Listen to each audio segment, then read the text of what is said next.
ألا بذكر الله تطمئن القلوب. الحمد لله نحمده ونستعينه ونستغفره ونؤمن به ونتوكل عليه ونعوذ بالله من شرور أنفسنا ومن سيئات أعمالنا من يهده الله فلا مضل له ومن يضلله فلا هادي له ونشهد أن لا إله إلا الله وحده لا شريك له ونشهد أن سيدنا وسندنا وشفيعنا وحبيبنا ومولانا محمدا عبده ورسوله.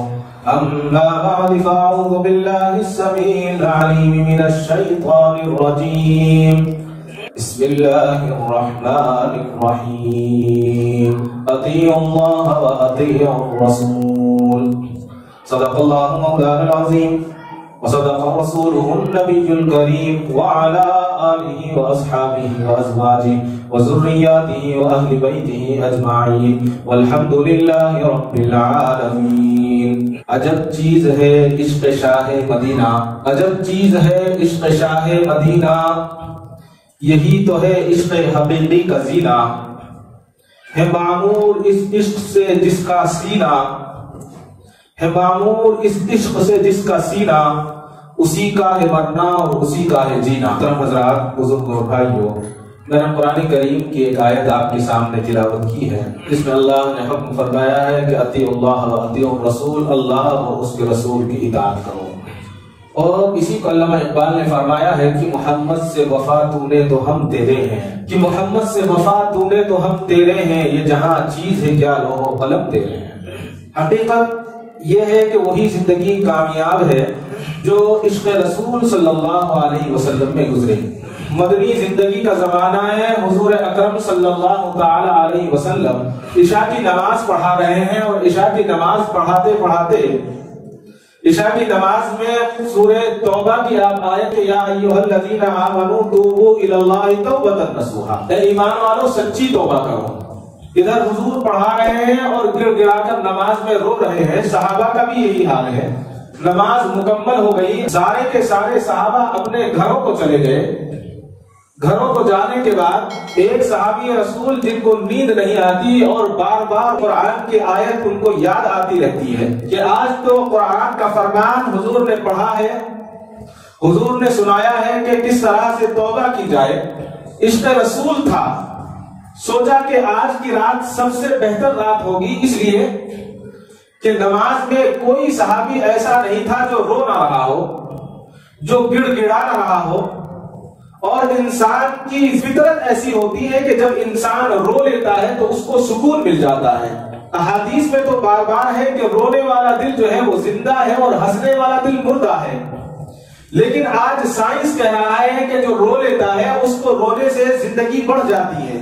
ابھی ایک تحقیق پچھلے ہفتے شائع ہوئی اخبارات میں، جاپان کے اندر بہت سارے ادارے ایسے ہیں کہ وہاں رونے کے لیے لوگوں کو بلایا جاتا ہے اور بٹھا کر رلایا جاتا ہے. اور اسلام کتنا اچھا مذہب ہے، اسلام نے 5 موقع دن کے اندر عطا فرمائے کہ کسی کے آگے نہیں بلکہ پروردگار کے آگے ہم روئے، اللہ کے آگے ہم گڑ گڑائے، اپنی زندگی کو بھی صحت مند بنائے اور اپنی آخرت کو بھی ہم بنا لیں. تو ایک صحابی رسول سمجھ جاتے ہیں کہ آج تو سارا مدینہ سناٹا ہے، تمام کے تمام نے خوب اللہ کی بارگاہ میں روئے ہیں اور گڑ گڑائے ہیں، موقع اچھا ہے، سارا مدینہ سو گیا ہے، ایسے میں کوئی آدمی جاگا ہوا نہیں ہوگا، لہذا ایسا کرتا ہوں کہ میں اکیلا جو ہے مسجد میں چلا جاتا ہوں اور اللہ کے آگے گڑ گڑا لیتا ہوں.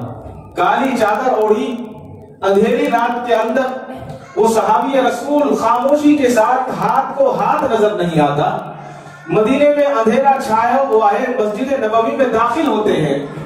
جب مسجد نبوی میں داخل ہوئے، مسجد نبوی میں داخل ہونے کے بعد آپ نے سوچا کہ اب میں آرام کے ساتھ اور اطمینان کے ساتھ اکیلا آدمی اللہ کے آگے روؤں گا اور گڑ گڑاؤں گا اور دعا کروں گا. مسجد میں داخل ہونے کے بعد احساس ہوا کہ مسجد کے ایک کونے سے کسی کے رونے کی پہلے سے آواز آ رہی ہے. آواز کی طرف کو گئے، قریب کو پہنچے، آواز کو پہچان لیا. آواز حضرت بلال حبشی رضی اللہ تعالیٰ کی. حضرت بلال رو رہے تھے، گڑ گڑا رہے تھے. تو حضرت بلال کو آواز دی کہ بھائی بلال، ارے بلال تم پہلے مجھ سے پہلے موجود ہو۔ حضرت بلال نے بھی آواز کو پہچان لیا، کہا کہ بھائی ابو ذر آپ بھی آ گئے ہو، بہت اچھی بات ہے۔ حضرت ابو ذر غفاری رضی اللہ تعالیٰ عنہ کہا کہ ٹھیک ہے۔ حضرت ابو ذر نے فرمایا کہ بلال تم مجھ سے آگے بڑھ گئے ہو، تم مجھ سے پہلے پہنچ گئے۔ حضرت بلال نے کہا کہ نہیں، ایسا مت کہو، ایسا مت کہو، آپ تو مجھ سے بڑے ہیں، ہر اعتبار سے بڑے ہیں۔ کہا کہ اچھا ایک کام کر لیتے ہیں، دونوں مل کر دعا کرتے ہیں، تم دعا کراؤ میں آمین کہوں گا، میں دعا کراؤں تم آمین کہنا۔ انہوں نے کہا ٹھیک ہے، طے ہو گیا۔ حضرت بلال حبشی رضی اللہ تعالیٰ نے کہا کہ حضرت ابو ذر آپ دعا کرائیں۔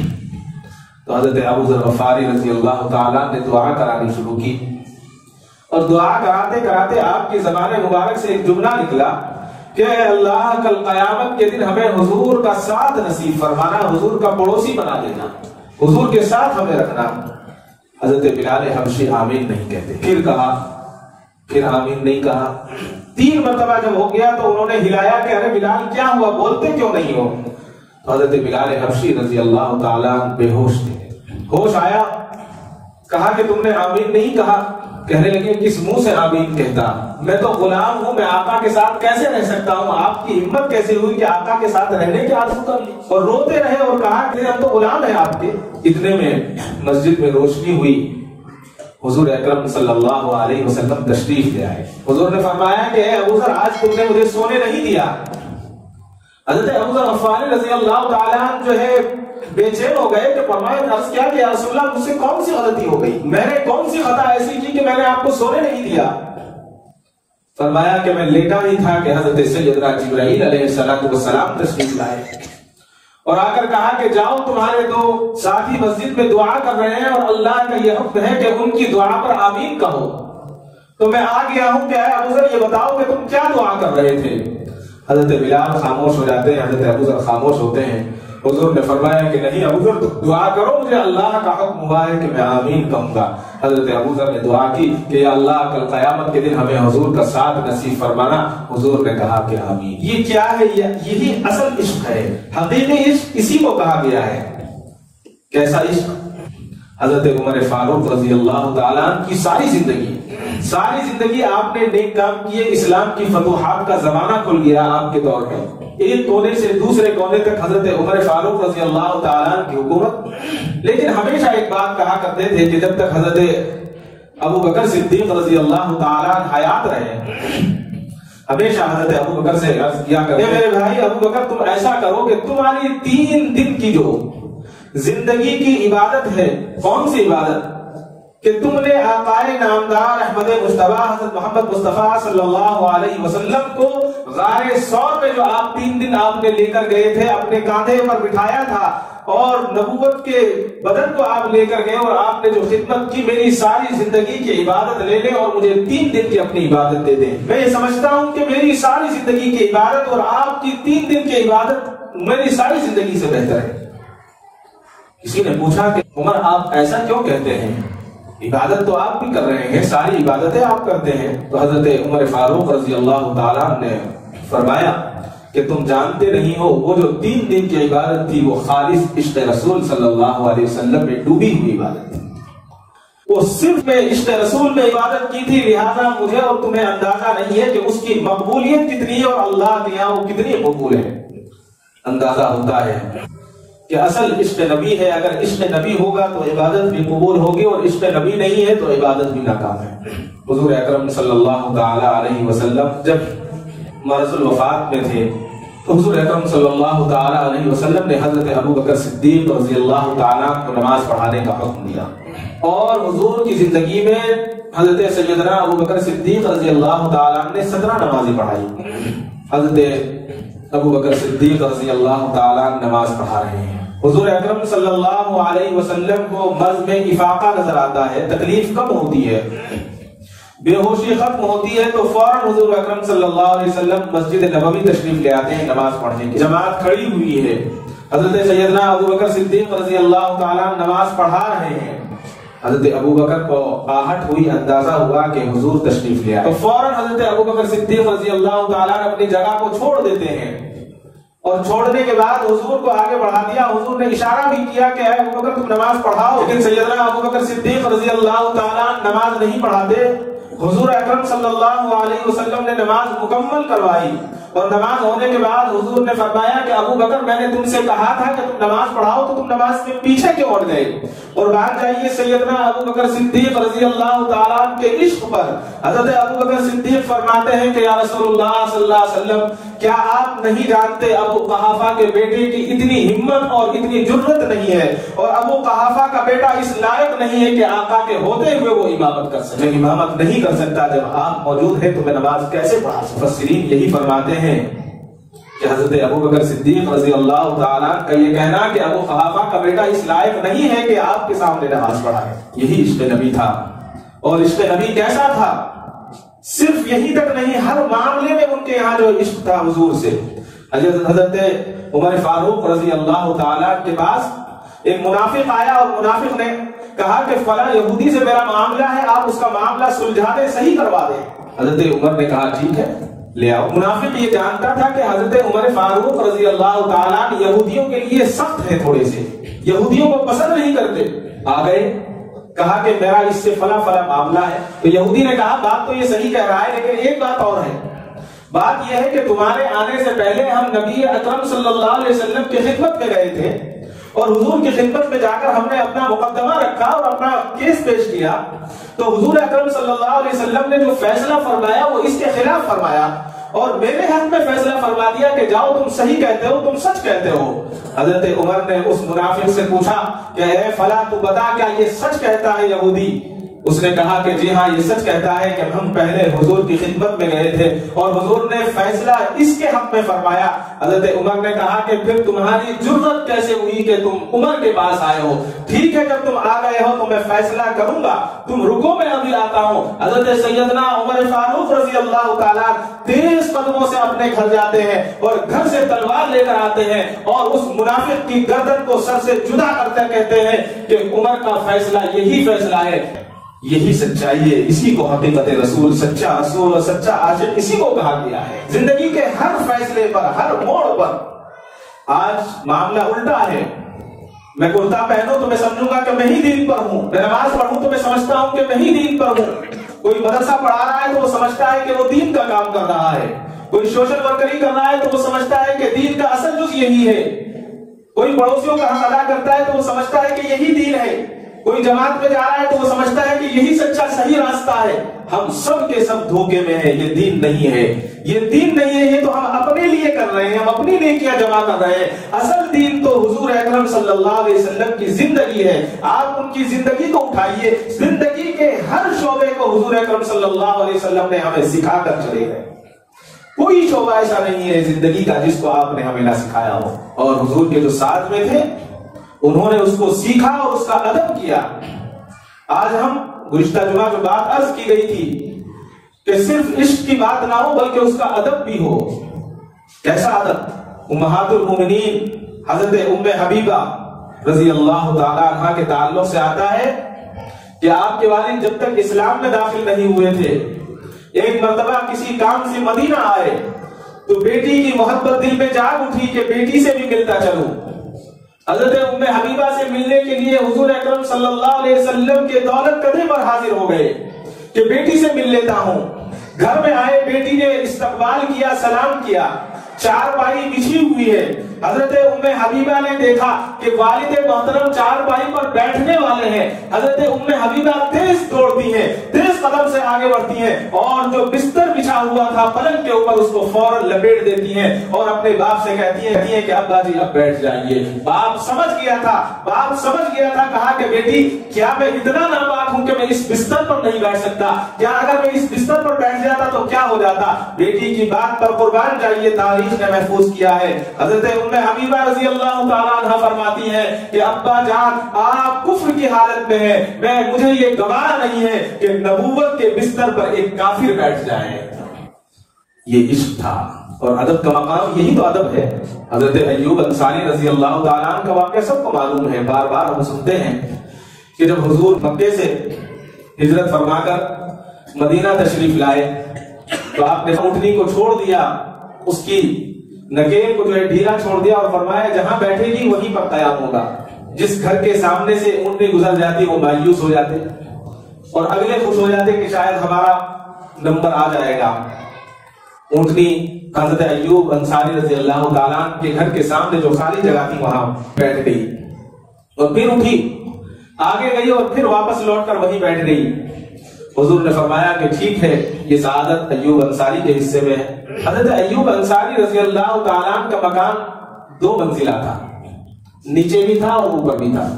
تو حضرت ایوب انصاری رضی اللہ تعالیٰ عنہ نے عرض کیا کہ یا رسول اللہ صلی اللہ علیہ وسلم, میری آپ سے یہ درخواست ہے کہ آپ مکان کے اوپر کے حصے میں قیام فرمائیں. حضور نے فرمایا, کہا کہ نہیں, میں نیچے ہی بہتر ہوں. پھر درخواست کی, پھر حضور نے فرمایا کہ نیچے ہی بہتر ہوں.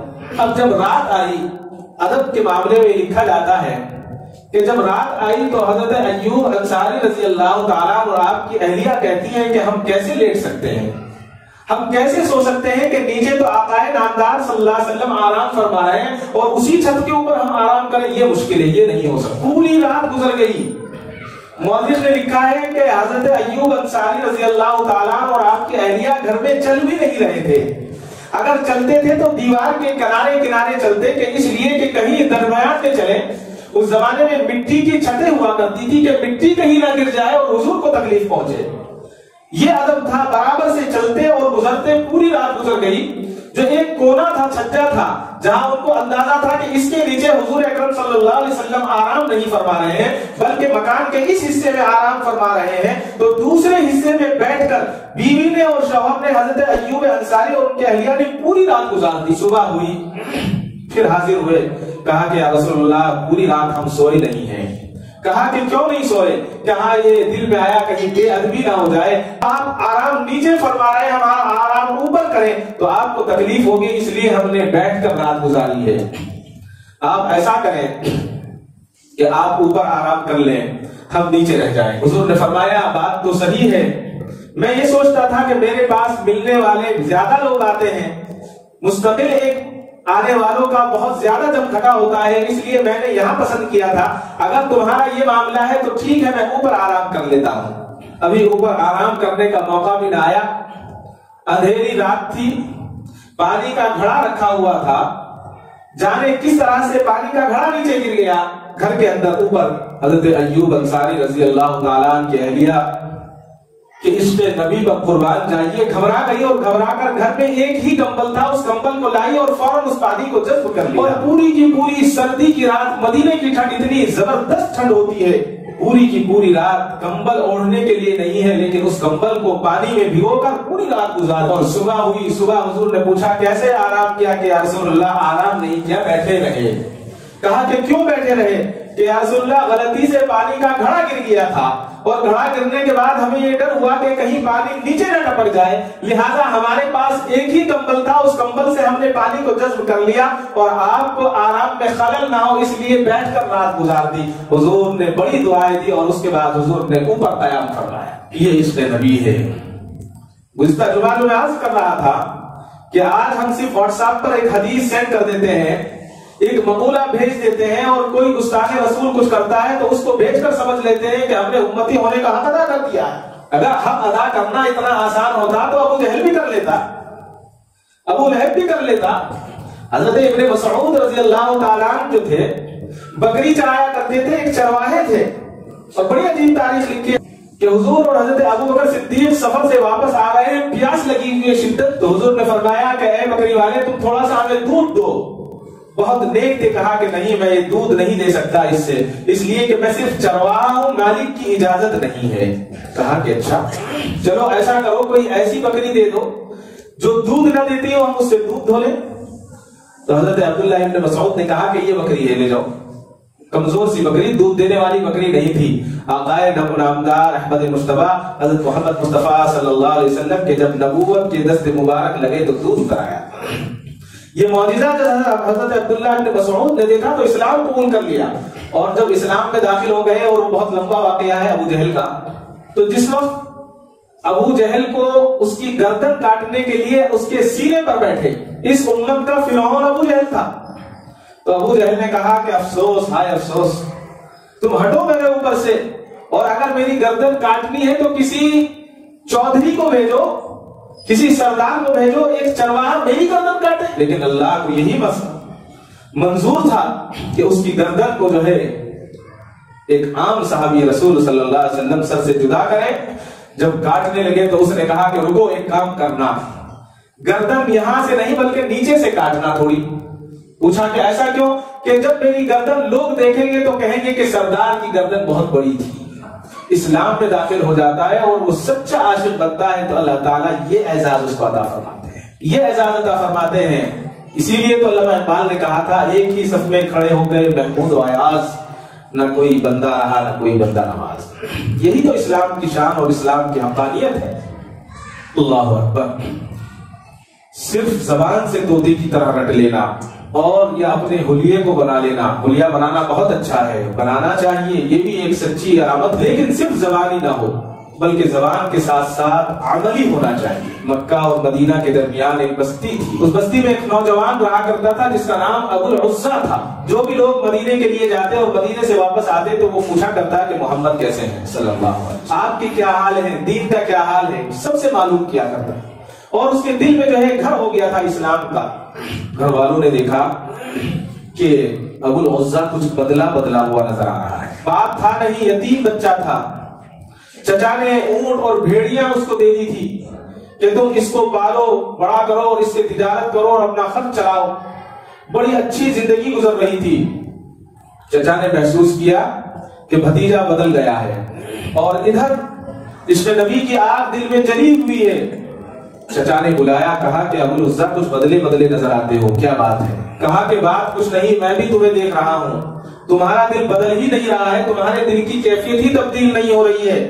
اب مجھ سے رہا نہیں جاتا، حضور فتح مکہ کر کے مدینہ واپس آ گئے ہیں، لہذا میری آپ سے گزارش ہے یا تو آپ بھی اسلام قبول کر لیجئے، میں نے تو اسلام قبول کر لیا ہے، اب میں آپ کے درمیان رہنے کے لیے تیار نہیں ہوں۔ ابو العزا کے چچا نے جب یہ بات سنی کہا کہ تو مجھے جانتا نہیں ہے، میں تیرے باپ کے قائم مقام ہوں، میں نے تجھے پالا پوسا بڑا کیا، تجارت کروائی، پیروں پر کھڑا کیا، اور آج تو مجھے اسلام سکھاتا ہے، تو مجھے بتاتا ہے کہ تو کس طرح سے کون سا کلمہ پڑھنا چاہتا ہے۔ اگر تجھے کلمے میں داخل ہونا ہے تو ایک شرط یہ ہے کہ تو ہمارے درمیان نہیں رہے گا، دوسری شرط یہ ہے کہ جتنا مال و زر ہے، جتنی دولت ہے، جتنی اونٹ ہے، جتنی بکریاں ہیں، ساری کی ساری واپس کرنی پڑے گی۔ حضرت عبداللہ جن کا بعد میں نام ہوا، حضرت عبداللہ نے کہا ساری بکریاں تمہاری، سارے اونٹ تمہارے، ساری جائیداد تمہاری، مجھے تمہارے پیسے کی ضرورت نہیں ہے، تمہارے مال و زر کی ضرورت نہیں ہے، میں تو اپنے آپ کو محمد کے غلاموں میں شامل کر چکا ہوں، لہذا آپ اپنا رکھے میں جانے کے لیے تیار ہوں۔ سب دے دیا۔ مشرک تھا، کیسے جانے دیتا؟ کہا کہ ایسے نہیں جانے دوں گا۔ باندھ دیا، باندھنے کے بعد بے تحاشا مارا، بہت مارا، اور جو بدن کے کپڑے تھے وہ بھی اتار لیے، کہا کہ اب جا۔ ماں تھی، ماں دیکھ رہی تھی، ماں نے چپکے سے ایک چادر دے دی کہ بیٹا اپنا صدر چھپا لو۔ اس چادر کے دو ٹکڑے کیے، ایک روایت میں چادر ہے، ایک روایت میں کمبل لکھا ہے، انہوں نے لپیٹ لیا اور رات کے اندھیرے میں ہی مال کھانے کے باوجود مدینے کی طرف نکل جاتے ہیں۔ ابھی فجر کا وقت ہوا بھی نہیں ہے کہ مسجد نبوی کے باہر جا کر بیٹھ جاتے ہیں کہ سرکار مدینہ تشریف لائے کہ حضور کی زیارت کر لوں گا اور اسلام میں داخل ہو جاؤں گا۔ بیٹھے رہے، حضور تشریف لائے، حضور نے پوچھا کون ہو، کیا بات ہے؟ کہا کہ یا رسول اللہ ابو العزا نام ہے، یہ میرے ساتھ معاملہ ہوا ہے، چچا نے سب لے لیا ہے، مار پیٹ کر گھر سے نکال دیا ہے، میرے پاس کچھ نہیں ہے، فقیر اور مسکین ہوں، آپ کے پاس آیا ہوں، اپنے حلقے میں شامل کر لے اور کلمہ پڑھوا دیں۔ حضور نے فرمایا کہ ٹھیک ہے۔ حضور نے اسلام میں داخل کر لیا اور کہا کہ تم ہمارے جو ساتھی اصحاب صفہ ہیں ان کے ساتھ رہا کرو، ان کے ساتھ رہنے لگے۔ حضور نے فرمایا کہ اب سے تمہارا نام ابو العزا نہیں بلکہ عبداللہ ہے، اور تمہارا جو ہے عرفیت سر نیم ذوالمجادین ہے، دو چادر والے۔ اس لیے ماں نے جو ایک چادر دی تھی اس کے دو ٹکڑے کر دیے تھے، ایک کا تہویل بنا لیا، ایک کو اوڑھ لیا۔ کہا کہ تمہارا نام سرنیم ذوالمجادین ہے، نام عبداللہ ہے۔ کہا ٹھیک ہے، رہنے لگے۔ کچھ نہیں ہے، نہ کھانے کے لیے نہ پہننے کے لیے کچھ نہیں ہے، حضور کے دربار میں پڑے ہوئے ہیں۔ ایک دم جوش آتا، فوراً اٹھ جاتے اور اٹھ کر ذکر کرنے لگتے زور زور سے۔ تو ایک دن حضرت عمر فاروق رضی اللہ تعالیٰ نے دیکھا کہ میں نماز پڑھ رہا ہوں یا کوئی بھی نماز پڑھ رہے ہیں، تلاوت کر رہے ہیں اور پیچھے سے زور سے ذکر شروع کر دیتے ہیں۔ عبداللہ ذوالمجادی غصہ ہوئے، کہا کہ عبداللہ یہ کیا حرکت ہے؟ لوگ نماز پڑھتے رہتے ہیں، تم زور سے ذکر شروع کر دیتے ہو اور اتنی زور سے ذکر کرتے ہو کہ سامنے نماز پڑھنے والے کو دقت ہو جاتی ہے۔ حضور نے سنا، حضور نے کہا کہ عمر عبداللہ کو نہ روکو، عبداللہ تو وہ ہے جس نے اس دین کو حاصل کرنے کے لیے ساری کی ساری چیزیں پیچھے چھوڑ، لہٰذا عبداللہ کو آج کے بعد کچھ مت کہنا۔ حضرت عمر نے کہا کہ ٹھیک ہے یا رسول اللہ۔ غزوہ تبوک کی تیاری شروع ہو گئی۔ حضرت عبداللہ ذوالمجادین آتے ہیں اور کہتے ہیں کہ رسول اللہ مجھے بھی اجازت دیں کہ میں بھی غزوہ تبوک پہ جاؤں اور یہ بھی دعا فرماتے ہیں کہ میں شہید بھی ہو جاؤں، مجھے شہادت بھی نصیب ہو۔ حضور نے فرمایا کہ ہاں جاؤ، جب راستے میں نکل جاؤ گے تو بخار آئے گا اور اس کے بعد شہادت مل جائے گی۔ سفر شروع ہو گیا، حضرت عبداللہ ذوالمجادین کو بخار آتا ہے۔ صحابہ نے حضور کو فرمایا کہ ذوالمجادین کو بخار آ گیا ہے۔ حضور نے آپ کی زیارت کی اور تسلی دی، اس کے بعد حضرت ذوالمجادین کا انتقال ہو جاتا ہے۔ حضور نے فرمایا کہ میرے بھائی کے لیے قبر کا انتظام کیا جائے، قبر کھودی جاتی ہے۔ حضرت بلال بن حارث رضی اللہ تعالیٰ عنہ عرض کرتے ہیں کہ میں اس وقت موجود تھا، آقا نامدار صلی اللہ علیہ وسلم موجود تھے، حضرت عمر فاروق موجود تھے، حضرت عثمان موجود تھے، حضرت عبداللہ ابن مسعود بھی روایت کرتے ہیں کہ میں موجود تھا کہ حضرت عمر کے ہاتھوں حضرت ابو بکر نے لیا، حضرت ابو بکر کے ہاتھوں دوسرے صحابہ نے لیا۔ حضور اکرم صلی اللہ علیہ وسلم قبر اطہر میں خود آپ اترتے ہیں، اترنے کے بعد کہتے ہیں کہ اے میرے بھائیوں، میرے بھائی عبداللہ ذوالمجادین کو مجھے دے دو، میں اس کو اپنے ہاتھوں سے سنواؤں گا۔ حضرت عبداللہ ذوالمجادین کو اپنے ہاتھوں سے لیا، قبر اطہر میں رکھا اور آگے حضرت عبداللہ ابن مسعود فرماتے ہیں کہ کچی اینٹوں سے حضور نے اپنے دستے مبارک سے ان اینٹوں کو قبر کے اندر جمایا، قبر کو بند کیا، اور جب قبر کو بند کرنے لگے حضرت عمر فاروق حضرت عمر پر وہ جا آتا ہے، حضرت ابو بکر کہتے ہیں کاش کاش آج عبداللہ ذوالمجادین کی جگہ ابو بکر کی لاش ہوتی، ابو بکر کتنا خوش قسمت ہوتا کہ حضور اپنے ہاتھوں سے ابو بکر کو اندر لٹاتے اور یہ قبر ابو بکر کی بن جاتی۔ عشق رسول اس کو کہا گیا ہے کہ سیرت اور حضور نے جو فرمایا اس پر عمل، عشق کس کو کہتے ہیں؟ حضرت علی کرم اللہ وجہ فرماتے ہیں کہ حضور کا وصال ہو گیا، وصال کے بعد ہم بیٹھے ہوئے بات کر رہے ہیں، ایک سفید داڑھی والا بزرگ بوڑھا شخص آتا ہے اور تیز رفتار کے ساتھ آ کر اپنی اونٹنی کو کھڑا کرتا ہے اور ہمارے پاس آ کر کہتا ہے تم پر سلامتی ہو، تم پر رحمتیں ہو، بتاؤ تم میں سے محمد کون ہے صلی اللہ علیہ وسلم۔ حضرت علی نے فرمایا کہ ہم میں سے کوئی محمد نہیں ہے، اس لیے کہ حضور وصال فرما چکے ہیں، پردہ فرما چکے ہیں۔ تو وہ بے چین ہو گیا، کہا کہ اچھا ایسا کرو کہ آپ کا کوئی پہنا ہوا کپڑا ہے تو وہ مجھے دکھا دو تاکہ میں اسے دیکھ کر تسلی حاصل کر لوں۔ تو حضرت علی نے حضرت بلال سے کہا کہ جاؤ سیدہ فاطمہ کے پاس لے جاؤ، انہی کے پاس حضور کا جبہ مبارک ہے، وہ دکھا دو، شاید اس مسافر کو تسلی ہو جائے۔ لے گئے، حضرت فاطمہ سے کہا کہ ایک مسافر آیا ہے اور حضور کا کپڑا دیکھنا چاہتا ہے۔ حضرت فاطمہ نے حضرت حسن سے کہا کہ حضور کا وہ جبہ دے دو جو آپ کی وفات کے وقت آپ کے بدر اطہر پر تھا، تو وہ جبہ دے دیا۔ تو وہ شخص اس جبے کو سونگتا ہے اور بے تحاشا روتا ہے اور کہتا ہے کہ سبحان اللہ کتنی اچھی خوشبو آ رہی ہے، اور آپ کی بڑی تعریفیں بیان کرتا ہے اور پھر واپس آ جاتا ہے۔ واپس آنے کے بعد حضرت علی نے پوچھا کہ تم کون ہو، کہاں سے آئے ہو؟ کہا کہ میں ایک یہودی عالم ہوں اور 80 سال سے میں تورات کا مطالعہ کر رہا ہوں، میں تورات پڑھ رہا ہوں، میں جا بجا اس میں حضور اکرم صلی اللہ علیہ وسلم کے تفصیل سے تذکرے پڑھتا ہوں۔ دل میں یہ بات آئی کہ اب حضور کے قدموں سے دور زندگی نہ گزرے بلکہ آپ کے قدموں میں چلا جاؤں، اس لیے مدینہ آ گیا ہوں۔ لہٰذا اب حضور تو نہیں رہے لیکن تم سے گزارش ہے کہ تم حضور کی کچھ عادتیں بیان کرو، تم آپ کی سیرت کو بیان کرو۔ حضرت علی کرم اللہ وجہ سیرت کو بیان کرتے ہیں، خود بھی رو رہے ہیں، وہ یہودی عالم دین بھی روتے جا رہے ہیں، روتے روتے برا حال ہو گیا۔ اور پھر جب حضرت علی کرم اللہ وجہ نے حضور اکرم صلی اللہ علیہ وسلم کا حلیہ مبارک بتایا کہ آپ کی ناک ایسی تھی، آپ کی آنکھ مبارک ایسی تھی، آپ کے ہونٹ مبارک ایسے تھے، آپ کے رخسار ایسے تھے، آپ کی زلفیں ایسی تھی، آپ کی سنت بال ایسے تھے، آپ کا سینہ اطہر ایسا تھا، یہودی عالم دین روتے روتے برا حال ہو جاتا فرماتا ہے اور کہتا ہے کہ کیا بات ہے، سبحان اللہ، تم نے کتنی اچھی باتیں بتائی، یہ ساری باتیں میں پڑھ کر آیا ہوں جو تم آج بتا رہے ہو، لہٰذا میں فوراً اسلام میں داخل ہو جاتا ہوں، کاش میں بھی حضور کو دیکھ لیتا۔ حضرت علی کرم اللہ وجہ دیکھتے ہیں کہ وہ یہودی عالم دین مچھلی کی طرح تڑپ رہے ہیں، حضور کو دیکھا نہیں ہے، صرف سن کر عشق حضور میں مبتلا ہے۔ حضرت علی فرماتے ہیں کہ اے میرے بھائی، آپ کو جتنی طلب ہے اس سے زیادہ طلب ہمیں ہے کہ کسی طرح سے ہم پھر حضور کی زیارت کر لیں، پھر ہم ایک مرتبہ حضور کو دیکھ لیں۔ یہ عشق رسول تھا۔ اپنی بات کو مختصر کرتے ہوئے کہ جس نے حضور کو دیکھ لیا وہ ہمیشہ ہمیشہ آپ کا ہو گیا اور ہمیشہ کے لیے اس نے اپنی زندگی قربان کر دی۔ حضرت زنیرہ رضی اللہ تعالیٰ عنہ صحابیہ رسول ہیں، صحابی تھے، مکے کے اندر اسلام قبول کر لیا، خاتون ہے۔ تو اس کا جو مالک تھا وہ حضرت زنیرہ کو بہت مارا کرتا تھا اور کہا کرتا تھا کہ تو محمد کے کلمے کو چھوڑ دے۔ وہ کہتی تھی کہ ساری چیزیں چھوڑ سکتی ہوں، دنیا چھوڑنا آسان ہے لیکن محمد کا کلمہ نہیں چھوڑ سکتی صلی اللہ علیہ وسلم۔ ایک مرتبہ حضرت زنیرہ رضی اللہ تعالیٰ عنہ کو کوڑے سے مار رہا ہے کہ ادھر سے عمر کا گزر ہو گیا۔ جب تک اسلام میں داخل نہیں ہوئے تھے عمر کا گزر ہوا تو اس نے کہا کہ اے عمر یہاں آؤ، اے خطاب کے بیٹے یہاں آؤ، یہ میری غلام ہے، میری ملازمہ ہے، میری باتی ہے، میں اس کو مارتے مارتے تھک گیا ہوں کہ یہ اسلام سے باہر آ جائے، لیکن یہ عشق رسول میں مبتلا ہے، یہ بالکل اسلام سے باہر آنے کے لیے تیار ہی نہیں ہے، لہذا ایسا کرو کہ تم جوان ہو، تمہارے ہاتھ مضبوط ہے، تم بھی اس کو سلا دو۔ عمر نے کہا کہ ٹھیک ہے، کوڑے برسائے اور گھوڑا لے کر گلے میں ڈالا اور گلے میں ڈال کر پھندا ڈال دیا اور اس کو اینٹنا شروع کر دیا۔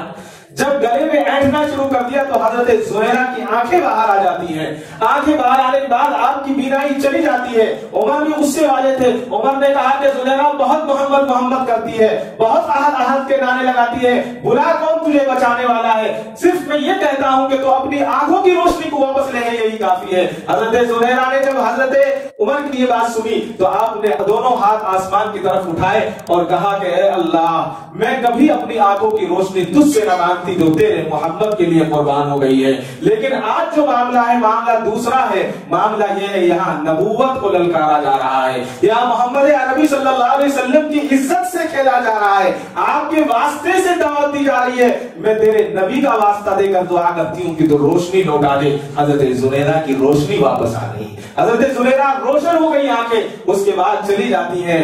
کچھ دنوں کے بعد عمر فاروق عمر نہیں رہے بلکہ حضرت عمر بن گئے۔ حضرت عمر فاروق اسلام قبول کرنے کے بعد اسی گلی میں آتے ہیں اور اسی گلی میں آ کر آواز لگاتے ہیں کہ آ جاؤ جو دیکھنا چاہتا ہو اللہ کے نبی کی عزت کو، آ جاؤ جو ایک اللہ کے نبی کو ماننا چاہتا ہو، باہر آ جاؤ، ڈرو مت، اعلان کر رہے ہیں۔ زنیرہ کھڑی ہوئی رونے لگی، آنکھوں سے آنسو آ گئے اور روتے ہوئے کہا کہ اے عمر، تم وہی عمر ہو جو مجھ پر ظلم کر رہے تھے، آپ نے میری آنکھوں کو باہر نکال دیا تھا اور آج اس نبی کے گن گاتے ہو، آج تم اسی نبی کی بات کر رہے ہو۔ حضرت عمر نے کہا اے بہن زنیرہ، مجھے معاف کر دے، جب تک میں نے محمد کو نہیں دیکھا تھا، اب محمد کو دیکھ لیا ہے، اس لیے اب محمد کو دیکھنے کے بعد میری زندگی بدل گئی ہے، مجھے معاف کر دے، اب تو میں حضور کا غلام بن گیا ہوں۔ زنیرہ کھڑی ہوئی روتی رہی اور حضرت عمر کے ان بار بار جملوں کو دہراتی رہی۔